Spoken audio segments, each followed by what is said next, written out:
All right, so let's talk about loops. So loops are kind of cool because they allow your program to execute lines of code over and over and over repeatedly without having to copy and paste or otherwise repeat them.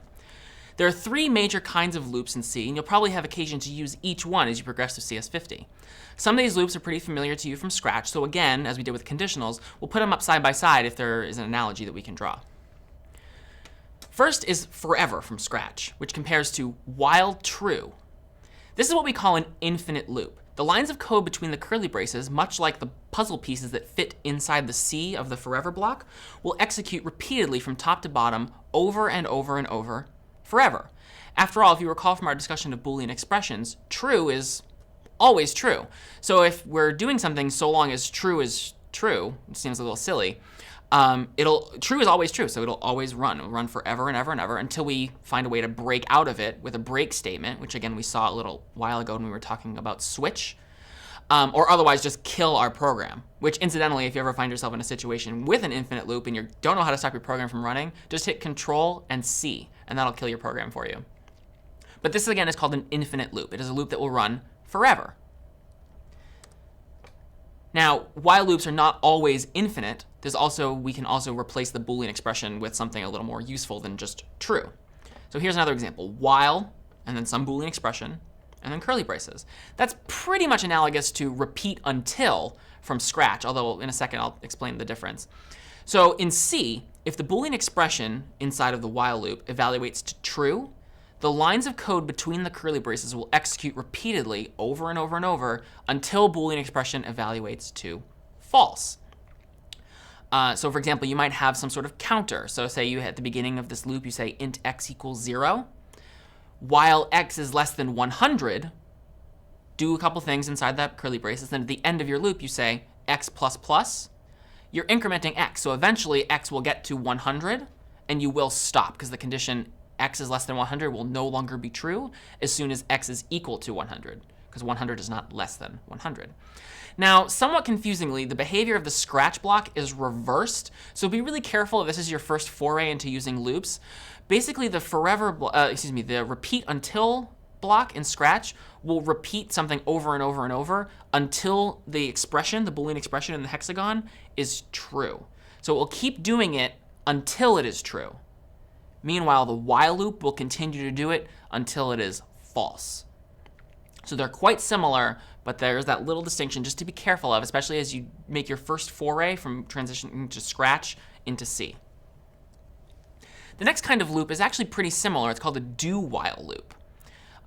This loop will execute all of the lines of code between the curly braces once, and then it will check the Boolean expression. If the Boolean expression evaluates to true, it'll go back, and it'll repeat that process over and over and over until the Boolean expression evaluates to false. So this loop, unlike a while loop, is guaranteed to run at least one time. This would be pretty useful. Lastly, we have a for loop. For loops are kind of syntactically unattractive, and there's a lot going on here, so bear with me as we try and break these pieces apart. Generally, the use case of a for loop is you want to repeat something a specific number of times. In this example here, I have the repeat block from Scratch, which is analogous to the for loop in C, repeating something 10 times. And the for loop on the left there, which is a for loop that would do the same thing. This would go 10 times. We're counting from 0. We increment I each pass through the loop, and we keep doing that until I is less than 10. So what happens? There's a whole lot of code there. Let's break it down into what is happening step by step as we dig through a for loop. The first thing that happened is the counter variable is set, or everything to the left of that first semicolon inside the parentheses is executed. In this case, we are saying int I equals 0. We're declaring a new variable called I. That variable is of type integer, and we're saying the value inside that variable is going to be 0. The second thing we do is we then immediately evaluate the Boolean expression. The Boolean expression is in the middle of the two semicolons. I is less than 10. That's true here, right? We just set I is equal to 0, and so 0 is less than 10, and so that condition is true, and we will now proceed to execute the body of the loop. If it was false, if, for example, I had said, instead of I equals 0 there, I had said I equals 15, int I equals 15. Well, 15 is not less than 10, so we would never enter the body of the loop because the Boolean expression there would evaluate to be false. After we go through from top to bottom and we encounter that closing curly brace, a third thing happens. the counter variable is incremented, or rather, the lines of code or the statements after the second semicolon inside of the for loop's parentheses is executed. So we start out by saying int I equals 0. Then we check whether or not the Boolean expression is true. 0 is less than 10, so it's true. So we're going to proceed into the body of the loop. Things will happen inside the loop, and when we encounter that closing curly brace, the next thing we do is we say I++. So I was 0, now I is 1. Then we again check the value of the Boolean expression in the middle. 1 is less than 10. So we'll go through this process again and again. We'll finish the closing, we'll get to the closing curly brace again. We'll increment I from 1 to 2, then from 2 to 3, and so on and so on and so on until eventually i's value becomes 10. Is 10 less than 10?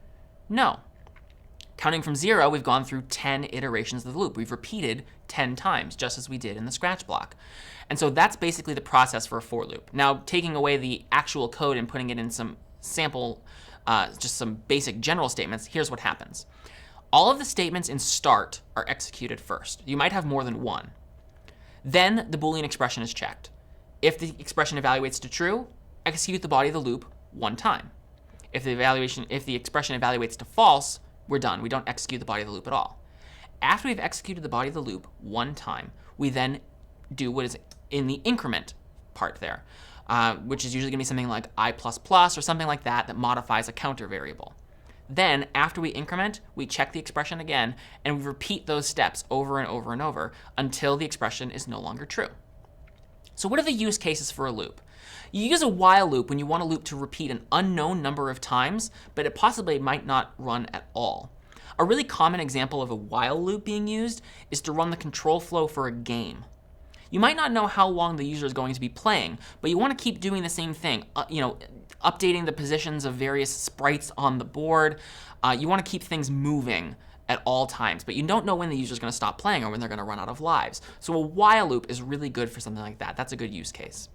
For a do while loop, it's pretty similar. You want a loop to repeat an unknown number of times, but at least once. You might use this for a game too, but a really common use case is prompting the user for input. Generally, you might say something like, give me a positive integer. And you might put that inside of a do while loop. So it'll always ask them at least once for a positive integer. If they give you a positive integer, you might break out of the loop. You might be done. The Boolean expression in the do while might be false, and you won't ask them again. If they give you a negative number, though, or they type some word or something that's not really useful to you, you might use the do while loop to go back and do it again and again and again. You definitely want to ask them to give you a number once, but you don't know how many times after that they might be pests. And so a do while loop is a great use case for prompting the user for input.